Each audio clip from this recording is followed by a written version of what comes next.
Hello everyone, आज हम लक्ष्मीकांत का चैप्टर सेकंड स्टार्ट करेंगे जिसका नाम है मेकिंग ऑफ द कॉन्स्टिट्यूशन। पीछे हमने पढ़ा था इंडियन इंडिपेंडेंस एक्ट 1947, उससे आगे के बारे में हम पढ़ेंगे चैप्टर सेकंड में, जो अब हम स्टार्ट करने जा रहे हैं। ठीक है, इसमें सबसे पहले क्या दिया गया, demand for a constitution assembly, यानी जो कॉन्स्टिट्यूशन असेंबली बनाई गई थी उसकी डिमांड्स को कैसे कैसे रखा गया। सबसे पहले किसने डिमांड की, सबसे पहले क्या था, जो 1934 में जो एम.एन. रॉय थे, उन्होंने ये आइडिया उनके दिमाग में आया। उन्होंने कहा कि कॉन्स्टिट्यूशन असेंबली बनाई जाए ताकि हम एक कॉन्स्टिट्यूशन बना सकें। उनकी बात पर ज़्यादा कोई ध्यान नहीं दिया गया, उसे ऐसे ही छोड़ दिया गया। उसके बाद 1935 में क्या हुआ, जो इंडियन नेशनल कांग्रेस थी, उन्होंने एक ऑफिशियल डिमांड रखी कि एक कॉन्स्टिट्यूशन असेंबली बनाई जाए। उसकी बात पर भी ज़्यादा कोई ध्यान नहीं दिया गया, उसे ऐसे ही छोड़ दिया गया। उसके बाद 1938 में क्या था, जो पंडित जवाहरलाल नेहरू थे, उन्होंने एक कॉन्स्टिट्यूशन असेंबली बनाने की एक आइडिया रखा। उन्होंने कहा कि उन्होंने जो इंडियन नेशनल कांग्रेस थी उनके बिहाफ पर ये आइडिया वो लेकर आए थे। उन्होंने कहा कि इसमें आउटसाइडर की कोई ज़रूरत नहीं है, हम अपनी कॉन्स्टिट्यूशन जो असेंबली है वो अपने आप बनाएंगे। ऐसे ऐसे उन्होंने डिमांड रखी गई थी।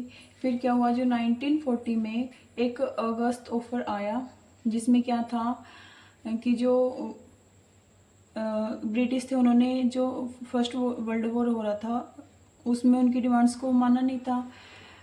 सेकंड में भी वर्ल्ड वॉर हुआ, तब उन्होंने क्या कहा कि इंडियंस जो है हमारे साथ युद्ध में लड़ेगा, वो हमारी हेल्प करेगा। इससे इंडियंस को बहुत वो इसका विरोध किया कि इन्होंने हमसे बिना पूछे हमें वर्ल्ड वॉर में इन्वॉल्व कर लिया। तो इन्होंने अपनी कुछ डिमांड रखी। उन्होंने कहा कि यदि हम वर्ल्ड वॉर में इंक्लूड होंगे तो हमें फुली फ्रीडम दी जाएगी। तो ब्रिटिश ने कहा कि आपकी डिमांड पूरी हो जाएगी, आप हमारे साथ वर्ल्ड वॉर में इन्वॉल्व हो। उन्होंने जो इंडियंस ने उन पर विश्वास नहीं किया, क्योंकि फर्स्ट वर्ल्ड वॉर में भी उन्होंने उनकी डिमांड को फिर पूरा नहीं किया था युद्ध होने के बाद। इसके बाद उन्होंने क्या था, जो इंडियन नेशनल कांग्रेस थी, उन्होंने इस ऑफर को उनको रिजेक्ट कर दिया। लेकिन आगे चलकर जो मुस्लिम लीग था, उन्होंने इस ऑफर को क्या कर लिया, एक्सेप्ट कर लिया। 1942 में एक क्रीप मिशन आया। इसमें क्या था कि जो 2 स्टेट्स बनाई जाएं, उनके लिए 2 कॉन्स्टिट्यूशन असेंबली बनाई जाएंगी। लेकिन इसके लिए भी क्या था, जो मुस्लिम लीग था उन्होंने इसको भी रिजेक्ट कर दिया था, इस ऑफर को भी। इसके बाद जो 1946 में कैबिनेट मिशन आया, उस टाइम जो ब्रिटिश पीएम थे वो थे क्लाइमेट एंटिल थे। उन्होंने क्या किया, जो पाकिस्तान ने या मुस्लिम लीग ने अपनी डिमांड रखी थी कि हमारे लिए भी अलग से एक स्टेट या कंट्री बनाई जाए, तो जो उन्होंने क्या किया, ब्रिटिश पीएम ने इस ऑफर को रिजेक्ट कर दिया। रिजेक्शन ऑफ पाकिस्तान था ये। इस तरह से हमारे पास जो ऑफर आए थे, ये हमारी डिमांड रखी गई थी किसके लिए, कॉन्स्टिट्यूशन असेंबली के लिए। इसके बाद हम पढ़ते हैं composition of a constitution assembly. जो कॉन्स्टिट्यूशन असेंबली थी वो कैसे बनी थी, कॉन्स्टिट्यूशन असेंबली कैबिनेट मिशन के अंडर बनी थी। ये बनी थी नवंबर 1946 में। ठीक है, कॉन्स्टिट्यूशन असेंबली में 389 क्या थे, सीट्स थी, जिसमें से 296 जो सीट्स थी वो ब्रिटिश इंडियंस की थी, और जो 93 सीट्स थी वो प्रिंसिपल स्टेट की थी। यानी जो ब्रिटिश इंडिया थे वो क्या थे, जो जब ब्रिटिश का क्या था, डायरेक्टली कंट्रोल था जिस एरिया पर, उन्हें बोला जाता है ब्रिटिश इंडिया। और जो प्रिंसली स्टेट थे वो थे राजे रजवाड़े, जिस पर डायरेक्टली कंट्रोल नहीं था किसका, ब्रिटिश का, लेकिन वो क्या करते थे, टैक्स पे करते थे ब्रिटिश को। ऐसे उनकी सीट्स का पार्टिसिपेशन हुआ था। इसके बाद जो ब्रिटिश इंडियन की सीट थी 296, उसको आगे भी डिवाइड किया गया। उसमें जो 292 सीट्स थी वो, उसमें से 11 तो गवर्नर्स जो प्रोविंसेस थी उसमें थी।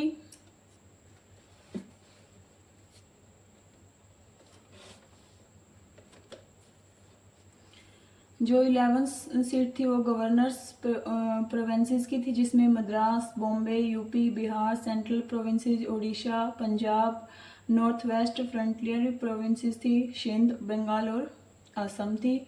और 4 जो सीट्स थी वो चीफ कमिश्नर्स प्रोविंसेस थी, जिसमें कमिश्नर्स का शासन चलता था। इसमें थे दिल्ली, अजमेर, कोर्ग, ब्रिटिश बलूचिस्तान था।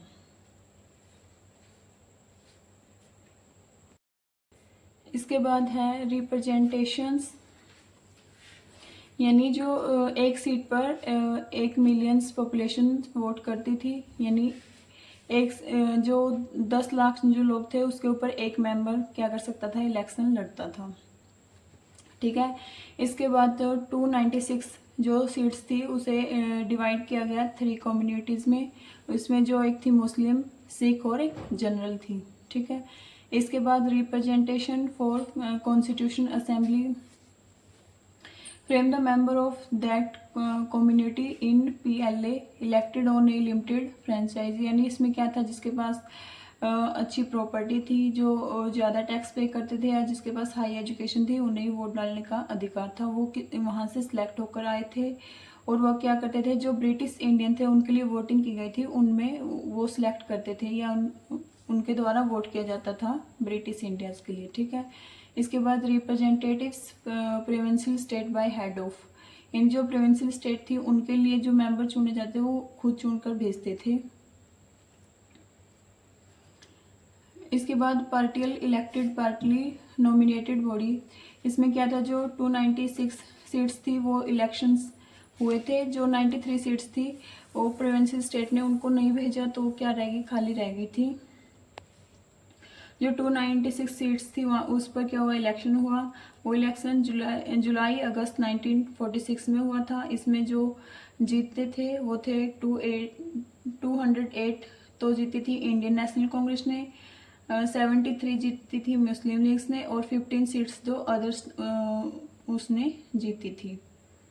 इसके बाद रिप्रेजेंटेशंस दी गई थी ऑल सेक्शंस, यानी उसमें हिंदू भी खड़े हो सकते थे, मुस्लिम भी, सिख भी, शेड्यूल कास्ट भी, एंग्लो इंडियन भी और वुमेन भी, कोई भी उसमें इलेक्शन लड़ सकता था।